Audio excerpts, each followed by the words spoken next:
Ang laking barko guys. Ang daming ilaw. Anong barko kaya to? Napakadaming ilaw naman itong barko na to. Oh, puno ng ilaw yung barko ah. Anong klaseng barko yan? Puro ilaw yung sa tagiliran. Mula baba hanggang taas. Puro ilaw. Mula sa harapan hanggang likod.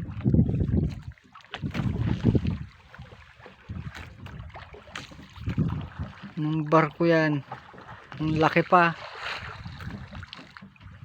Bakit puro ilaw na lang yan?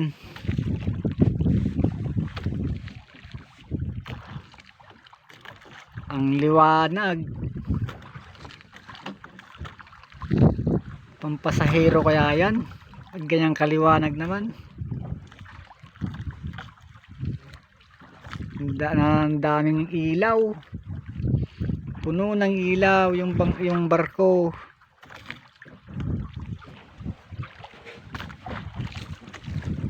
Oh. Puro ilaw guys yung barko.